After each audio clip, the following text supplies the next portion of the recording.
그리고 물질을 쓰는 곳곳에 하나님의 마음이 정해지게 도와주시고, 또한 이 물질을 통해서 하나님이 기뻐하실 뿐만 아니라 무지개교회 성도들이 공급하시고 채우시는 하나님을 기대하며 살게 도와주시고, 많은 이들에게 나누고 베풀고 섬기는 귀한 성도들 되게 하셔서 그 삶이 영적으로 풍성하게 하시고, 그 풍성한 마음에 항상 하나님 안에서 기쁨을 누릴 수 있는, 그리고 세상 가운데서 귀한 영향력을 미칠 수 있는 우리 무지개교회 성도들 삼아 주시옵소서.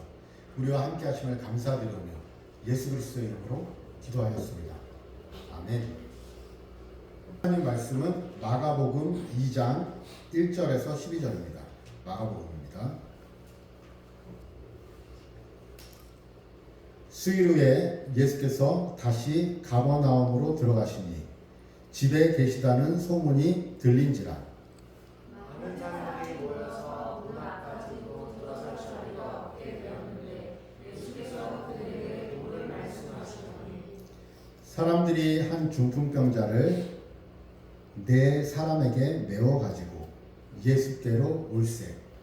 이들 때문에 예수께 데려갈 수 없으므로 그 대신 한세 지붕을 들어 멍멍을 내고 중풍병자가 누운 상을 나가나니 예수께서 그들의 믿음을 보시고 중풍병자에게 이르시되 작은 자야 내 죄사함을 받았느니라 하시니, 어떤 서기관이 거기 앉아서 마음에 생각하기를 이 사람이 어찌 이렇게 말하는가. 신성 모독이로다. 오직 하나님 한 분 외에는 누가 능히 죄를 사하겠느냐. 그들이 속으로 이렇게 생각하는 줄을 예수께서 오직 지시에 아시고 이르시되 어찌하여 이것을 마음에 생각하느냐. 중풍병자에게 내 죄사함을 받았느니라 하는 말과 일어나 내 상을 가지고 걸어가라 하는 말 중에서 어느 것이 쉽겠느냐. 그러나 인자가 땅에서 죄를 사하는 권세가 있는 줄을 너희로 알게 하려 하노라 하시고 중풍병자에게 말씀하시되 내가 내게 이르노니 일어나 내 상을 가지고 집으로 가라 하시니, 다 같이. 그가 일어나 곧 상을 가지고 모든 사람 앞에서 나가가며 그들이 다 놀라 하나님께 영광을 돌리며 이르되 우리가 이런 일을 도무지 보지 못하였다 하더라. 아멘. 오늘 말씀은 지난주는 예수소망교회가 왔었고, 지지난주에 마가복음 처음 말씀 들어가면서 예수님이 제자들을 세례 받으시고, 벌써 3주째네요.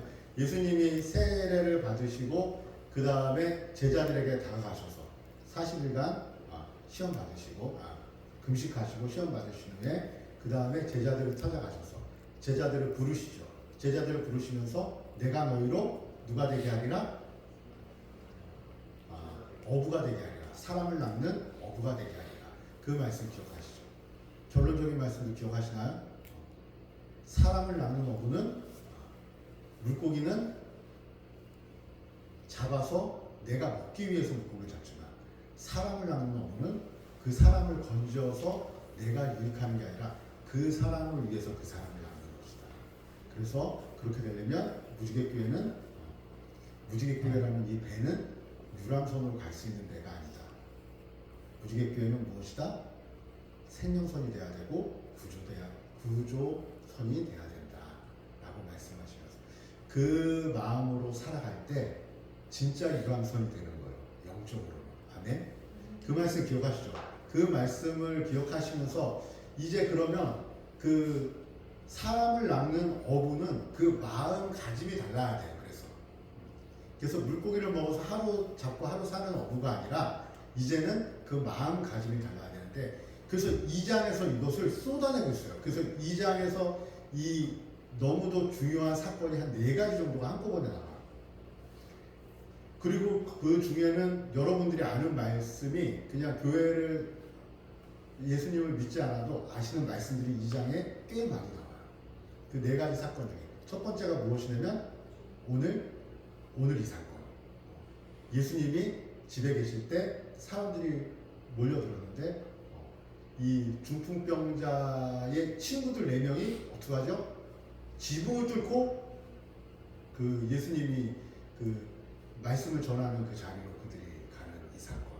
이 사건에 대해서 예수님이 죄사함에 대한 논쟁이 있고, 그리고 두 번째는 또 어떤 사건인데면 제자들을 중에 레위를 불러요. 레위를 부르는 사건이 있는데, 레위를 부르면서, 레위는 누구였죠? 직업이? 세리. 레위를 불러서 제자를 삼아서 레위의 집에서 먹고 마실 때, 같이 레위와 식사를 할 때, 레위의 이제 아는 사람과 식사할 때 어떻게 세리와 먹고 세리와 그 사람들과 어울릴 수 있느냐? 예수님에게 항변할 때 예수님이 어떻게 말씀하시죠? 나는 의인을 위하여 온 것이 아니라 누구를 위해서 왔다? 죄인을 위해서 왔다. 금식을 가지고 또 바리새인과 서기관들이 예수님한테 논쟁을 시작할 때 예수님이 어떤 말씀을 하시죠? 22절에 보면 새 포도주는 새 부대에 담아요. 너무도 이것도 중요한 얘기예요. 그리고 2장을 마치면서 또 어떤 것이 있어요? 안식일을 밀가 사이로 가는 제자들, 그래서 그 따먹는 제자들에게 또 바리새인들이 와가지고 예수님 안식일인데 어떻게 제자들이 이럴 수 안식일을 지키지 않을 수 있습니까? 그랬더니 예수님이 어떤 말씀을 하시죠? 안식일은 사람을 위해서 있는 것이다. 안식일을 위해서 너희가 있는 것이 아니다. 그러면서 또 한 번 말씀하시죠. 안식일의 주인은 누구다? 나다. 예수님의 권위와 그리고 또 예수님의 마음으로, 예수님의 눈으로, 예수님의 시선으로 세상을 볼 수 있는 그러한 중요한 말씀들을 딱딱딱딱 하시는데, 문제는 제자들이 눈치를 못 채고 있는 것 같아요. 여러분들은 눈치를 채시게 되는 은혜가 있기를 바랍니다. 첫 번째 사건, 이 중풍병에 걸린 친구들이에요. 오늘은 이 말씀만 전해도 시간이 다 갈 것 같은데 12절까지 다 내용을 풀지 못하고 한 5절까지만 전하도록 하겠습니다. 중풍병자 이야기인데 예수님이 거하시는 집이 있는 것 같아요. 그런데 이건 제 생각이에요. 2장 1절 한번 읽어볼까요? 2장 1절 시작. 다시 가버나움에 들어가시니 집에 계시다는 소문이 들으니라. 이 가버나움, 그러니까 예수님이 거점이 좀 있으신 것 같아요.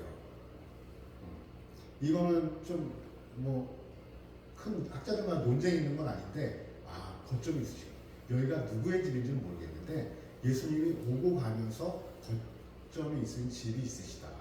가버나움에 해변가 쪽이죠. 근데 이 집이 계시다는 소문이 들린 거예요. 이 소문이 들리니까 사람들이 몰리는데 예수님이 이 문둥병을 고치고 베드로의 그 장모님과 그리고 귀신 들린 사람과 고치를 받다 보니까 이 많은 사람들이 예수님을 이제 가시는 곳을 쫓아다니는 거예요. 그리고 예수님은 자꾸 한적한 곳으로 가시는 거예요. 그러다가 예수님이 집에 계시다는 소문을 듣고 사람들이 몰리는데, 이 예수님이 사람들이 몰리니까 예수님이 또 집 안에서 하나님의 말씀을 가르치시면서 그들과 함께 있는데, 이 많은 사람이 모여서 문 앞까지도 들어설 자리가 없게 되었다라고 말씀에 기록되어 있어요. 그런데 이때 일이 일어난 겁니다. 무슨 일이 일어나죠? 뚫고 가지 못하니까. 이 중풍병에 걸린 환자가 있었는데 이 친구분들이 대단해요. 이 친구들이 어디를 가냐면 그때 이스라엘은 지붕이 이런 것처럼 이런 지붕이 아니라 일자 지붕인데 콘크리트로 지은 집이 아니라서 지붕을 뜯을 수가 있어요. 사실 지붕을 뜯을 수가 있고 들어갈 수가 있는. 그리고 그때 집들은 거의 다 움막이 아니고서는 웬만큼 사는 집들은 다 뭐가 있었어요? 집에 옆에 계단이 있었어요. 그래서 계단을 올라가서 지붕을 고치거나 수리하는 일이죠. 비가 오면. 근데 그 지붕을 예수님이 있는 그 집에 가서 이 4명이 들것을 싣고 올라가서 그 지붕을 뜯고 지붕으로 누구를 내려요? 그 중풍병자인 그 친구 환자를 내리는 거예요. 이 장면이 기록되어 있어요. 우리 한번 읽을까? 이해되셨으니까 이제 읽겠습니다. 3절, 4절 읽겠습니다. 시작. 사람들이 한 중풍병자를 네 사람에게 메어가지고 예수께로 모으세 무리들 때문에 예수께 데려갈 수 없으므로 그 계신 곳에 지붕을 뜯어 구멍을 내고 중풍병자가 누운 상을 갈아 내리니. 이게 사실은 무례하죠. 어떻게 보면 이렇게 하면 안 되죠. 아니 바깥에 있는 사람 중에 환자가 없겠어요? 바깥에 있는 사람들 중에 예수님한테 고침받기 위해서 온 사람들도 꽤 있을 거고 가족들도 있을 거고 사실 새치기도 안 되죠. 새치기도 안 되죠. 늦게 왔으면 늦게 온 대로 줄 서서 예수님이 말씀을 전하고 나오실 때 옷자락을 만들든지 예수님한테 부탁을 하든지 제자들에게도 부탁을 하든지 기다려야죠. 근데 이거는 새치기도 아니고 어떻게 해요? 지붕으로 올라가서 지붕을 뜯어요. 누구네 집인지 모르겠지만 그 집주인은 상당히 만약에 마감의 집이었으면 마감은 저 뭐야 쟤네들. 이 어떻게 보면 그리고 그 시간은 뭐예요? 예수님이 말씀을 도를 전하고 있어요. 말씀을 가르치고 있는 시간이에요. 그러면 사실은 조용해야죠. 바깥에서 예수님 나와주세요 이렇게도 하면 안 돼요 사실은. 그런데 어떻게 했어요? 지붕을 뚫고 들어가요.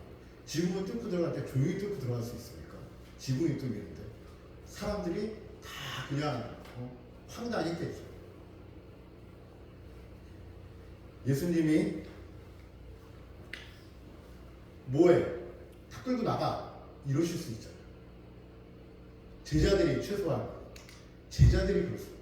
제자들이 어떻게 보면 예수님을 그렇게 열심히 따라다니는 제자들이 예수님을 잡아가려고 할 때 칼을 꺼내서 그 말고의 귀를 자르는 베드로 같은 그러한 사람들도 있는데 내릴 때 그 제자들이 이거 뭐 하는 거냐 다 끌고 나갈 수도 있고 순식간에 그 자리를 빨리 잠재워야 되는 상황인데 이게 예수님의 반응이 이 분위기를 잡아요. 예수님이 다른 반응을 보이시고 예배 중에 이게 뭐 하는 거야? 가르치는 중에 이게 뭐 하는 거야? 이게 아니라 어떠한 일이 벌어져요? 예수님이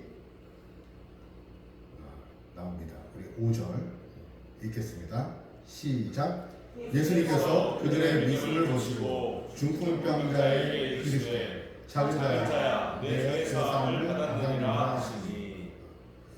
보니까 일찍 온 사람들 중에는 서기관들도 있는 것 같아요. 바리새인들도 있는 것 같아요. 예수님을 이렇게 고침받거나 예수님이 좋아서 오는 분들도 있지만 논쟁을 하고 예수님을 끌어내리려고 오는 분들도 있는 것 같아요. 그런 분들이 같이 반응을 하는 거예요. 사실은 이러면 안 되는 상황이죠. 우리가 보면 상식적이지 않은 일이 벌어지는 거죠. 문제는 예수님이 그 믿음을 보시고 어떻게 하셔요? 그 중풍병자를 고쳐주세요. 이제 그거 들고 집으로 가라. 죄사함을 받아. 그 중풍병자가 어떻게 해요? 올 때는 실려왔는데 갈 때는 자기가 들 것을 들고 그냥 집으로 이제 가게 되는 고침을 받는 일이 벌어지는 거예요. 근데 이것이 왜 우리에게 중요한가라고 하면 예수님이 제자들에게 보여주시는 거예요. 너희로 하여금 뭐가 되게 하리라? 사람을 낚는 어부가 되게 하리라. 사람을 낚는 어부. 그러니까 이 제자들에게 사실은 예수님이 삶으로 도를 보여주시는 거예요. 예수님의 길을 보여주시는 거예요. 예수님의 행동을 통해서 그들이 알게 되는 거죠. 이 상황에는 이게 맞는데 예수님은 이렇게 하시네. 이것이 보여주는 거예요. 예수님은 무엇을 보고 계시죠? 예수님은 지금의 이 무례한 상황이나 있으면 안 되는 상황을 보는 것이 아니라 그 상황 다음에 있는 뭘 보시는 거예요? 그들의 마음과 그들의 믿음을 보시는 거예요. 그러면서까지도 예수님을 만나려 하고 찾으려고 하는 그들의 믿음을 보시고 그들의 마음을 보시는 거예요. 그들의 마음과 믿음을 보시고 예수님은 그들에게 어떻게 하시죠? 너의 믿음이 너의 죄를 사하였다. 고침받았다. 라고 얘기하는 거죠. 우리가 사실은 이 예수님의 마음으로 예수님의 눈으로 예수님을 닮기 원한다 그러잖아요. 예수님의 시각으로 우리의 삶을 바라보고 이 세상을 바라보는 것은 너무도 중요해요. 왜 그러면 하나님의 자녀고 예수님의 신부이기 때문에 같은 마음으로 살아가는 것은 너무도 중요하죠. 그런데 우리는 사실 예수님처럼 그렇게 바라보기가 쉽지가 않아요. 왜 그러냐면 이 땅에서 혈과 육의 존재로 살아왔기 때문에 우리는 항상 삶 가운데 상황과 현실에 마주하게 돼 있어요.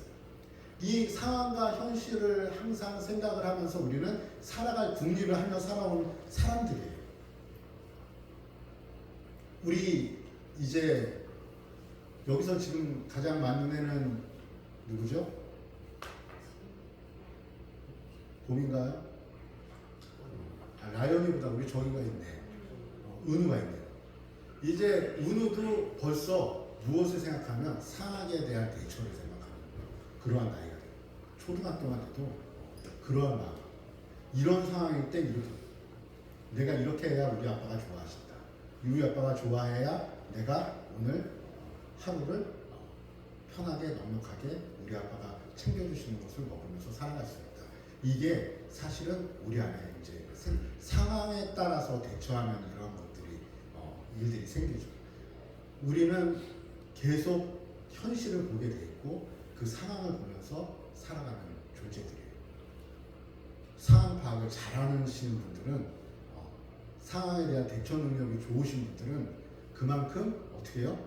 이 땅에서 물질적으로나 아니면 사회적으로 영향력을 행사하면서 살아갈 수 있어요. 그런데 믿음으로 살아가는 사람들은 상황에 대한 것을 여태까지 살다 보니까 오히려 상황에 대한 대처 능력이 좋으신 분들이 오히려 믿음으로 살아가기가 힘들 때가 있어요. 왜 그러냐면 상황에 매이거든요. 상황이 중요하고 현실이 중요합니다. 그런데 예수님은 무엇을 보셔요? 상황과 현실을 넘어서 그 사람의 마음을 보시고 믿음을 보셔요. 제자들에게 지금 그 훈련을 시키고 있는 거예요. 제자들에게 그 모습을 보여줍니다. 근데 사실은 우리는 계속 이 현실에 부딪히는 이 육적인 삶을 살아온 우리들이기 때문에 사실 주님의 마음으로 살아간다는 것은 쉽지 않은데 성경은 사실은 계속 그 말씀 상황과 현실을 넘어서 믿음으로 주님을 바라봐. 사건마다 사실은 전부 구약이나 신약이나 그 말씀이에요. 혈루병 걸린 여인이 바깥에 돌아다니면 안 돼요. 그런데 이 수많은 사람들이 모여있는 곳에 그 혈루병 걸린 동네도 못 돌아다니는 여인이 수많은 사람들이 모인 곳에 모습을 드러내네요. 왜요? 예수님을 만나기 위해서. 사실은 이 값비싼 향유를 예수님의 몸에 한 번에 부어서 300데나리온 1년 동안 살아갈 그 금액을 예수님을 부을 때 그 상황을 보면 그 제자들은 어떻게 보면 당연히 그 말이 나올 수밖에 없어요. 야, 이 300데나리온의 향유를 부을 일을 가난한 사람들에게 나눠줬으면 얼마나 좋았겠냐. 사실은 상황이 맞아요. 이 낭비야 가지 말아야 될 곳에 가. 사실은 상황을 보면 그 하인이 지금 죽을 고비에 있는 이 백부장은 예수님을 설득해서 예수님을 모시고 갈 때 사실은 예수님 사실 조금 급하거든요. 조금만 발걸음을 좀 빨리 해주실 수 없어요? 예수님 거리가 멀거든요. 예수님 좀 빨리 좀 같이 가셨으면 좋겠는데요. 조급하게 이야기하지 않고 그 백부장은 어떻게 이야기해요? 예수님 그냥 여기서 말씀만 해주십시오. 이 예수님은 무엇을 보셔요? 그 사람의 마음을 보시고 그 사람의 믿음을 보시죠. 그런데 사실 우리는 항상 믿음 가지고 살고 싶은데 이 상황이 우리가 처한 현실이 더 하나님 앞에 다가가지 못하게 하는 그러한 일들이 있어요. 그래서 항상 그 자리에 서서 나가지 못하죠. 하지만 예수님은 원하시는 거예요. 조금만 더 다가와라. 그 상황을 넘어서 나를 좀 바라봐. 그 상황을만 매여 있지 말고 그 상황을 넘어서 나에게 부탁이라도 한번 해봐. 나를 찾아라. 나를 붙잡아라. 근데 그게 안 되는 게 참 희한한 일이죠. 그죠? 그리고 여전히 상황을 넘어가지 못하는 우리들. 그런데 성경은 계속 그 말씀을 전하고 있는 것입니다. 상황을 넘어서 그 믿음의 모습을 보일 때 어떻게 하신다? 주님이 일하신다. 주님이 일하시는 일들이 계속 그런 일들이 일어나요. 계속 그 일들을 통해서 하나님은 역사하시고 하나님은 그 상황을 넘어서 믿음을 보는 사람들에게 하나님의 살아계심을 보여주고 하나님의 일하심을 보여줍니다. 그렇다면 우리의 문제는 뭘까요? 우리의 문제는 이거죠. 이 고민을 하게 되는 거죠. 그렇다면 이 상황을 넘어서 믿음으로 주님께 나아가는 방법이 있지 않을까? 난 안 되는데. 나는 안 되는데. 그렇잖아요. 아니 듣기는 들어도 알긴 알아도 이해는 됐어도 이게 여러분 오늘 집에 가셔서 아니면 내일이나 모레 여러분들의 닥친 상황 앞에서 여러분들이 믿음으로 살려보면 안 되거든요. 사실은 이게 안 돼요. 듣고 알겠구나 이거구나 이렇게 하면 되겠구나. 그런데 가면 안 돼요. 또 일주일간 살아갈 때 믿음으로 주님을 붙잡는 것이 아니라 상황에 맞춰서 살아가는 여러분 자신을 발견하게 될 거예요. 그때 한 가지 찝을 들면 방법은 그럼에도 불구하고 이거밖에 없어요. 교회 나와서 열심히 기도해서 주님을 못 찾게 될지라도 그 믿음이 없을지라도 여러분들 일상 가운데서 하나님 앞에 그냥 이 고백을 하시는 거예요. 하나님 저를 붙잡아 주세요. 주님을 바라보게 도와주시고 이 상황에 묶이지 않게 도와주시고 상황을 넘어서 믿음으로 주님 앞에서 이 일을 이겨낼 수 있게 도와주세요. 하나님이 이 일을 이겨내게 도와줄 줄 저는 믿습니다. 여러분 우리가 뭔가 큰 것을 주님 앞에 내어놓지 않아도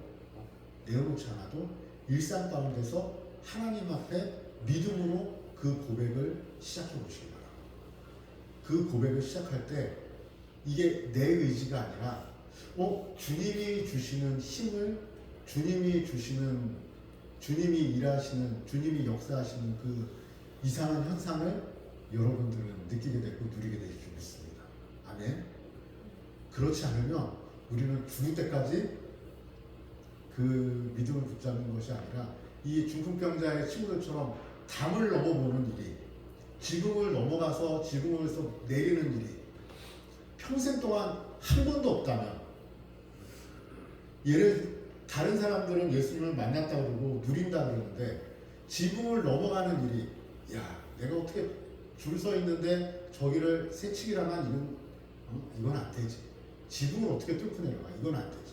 평생 동안 이것을 한 번도 넘어가 보지 않고 내리지 못하면 그냥 하나님이 정말 계실까? 하나님이 역사하실까? 우리 하나님이 내 삶에 개입하실까?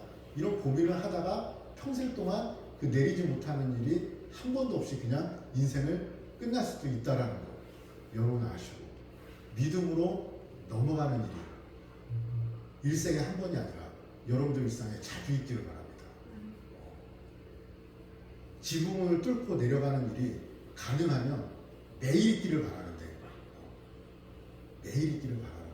그것이 여러분들의 일상이 되기를 바라는데 최소한 일평생에 한 번은 넘어가서 주님을 만나는 일이, 주님이 일하시는 보게 되는 일이 여러분들 일상에 있기를 바랍니다. 아멘. 이 시간에 여러분 안에 이 중풍병자가 사실 고민이 많았을 텐데 이 친구들의 믿음, 이 중풍병의 믿음을 보면서 여러분 하나님 앞에 이 고백을 했으면 좋겠습니다. 기도할 때 하나님, 주님을 만나는 일에 내가 정말 갈망하는 마음이 있기를 원합니다. 그리고 여러분들 안에 중풍병자에게도 그 중풍병의 문제가 있었지만 여러분 안에 어려움이 있다면 하나님 이 어려움을 주님 앞에 진정으로 내어놓고 주님을 만나기를 원합니다. 주님의 일하심과 주님의 치유하심을 보고 원합니다. 그래서 하나님, 내가 있는 그 자리가 나를 통해서 하나님의 역사하는 자리가 되어주고 하나님이 일하시는 자리가 되어주고 무지개 교회가 정말 하나님이 움직이시는 교회, 하나님이 일하시는 교회가 될 수 있게 나와 이 교회를 주님이 직접 다스려달라고 우리 말씀을 생각하면서 다 같이 기도하겠습니다. 사랑하신 하나님 감사합니다. 하나님께서 우리를 인도하여 주시고 하나님을 만나게 하시고 하나님의 은혜가 하나님의 은혜가 하나님의 도우심 우리 안에 넣어주시고 이 시간을 소망하며 우리가 그게 하기를 원하는 주님을 만나기를 원하는 우리가 될 수 있습니다. 하나님의 자리에 있습니다. 하나님의 역사의 자리에 있습니다. 하나님의 생각하시는 자리에 있습니다.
무지개교회 성도들 그 서 있는 자리가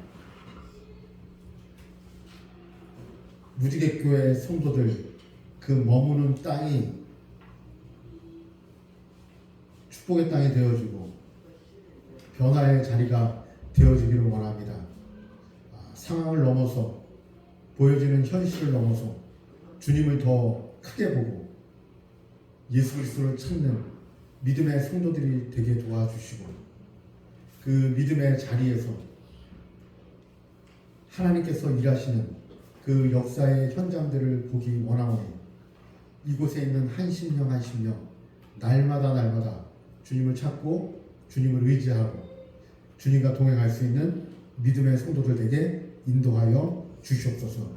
이제는 우리 주 예수 그리스도의 은혜와 하나님 아버지의 극신 사랑하심과 우리를 진리 가운데로 인도하시는 성령의 감화와 감동과 교통하심의 역사가 무지개교회 모임 모든 성도의 머리 위에 이제부터 영원토록 함께 하시기를 예수 그리스도의 이름으로 축원하옵나이다. 아멘.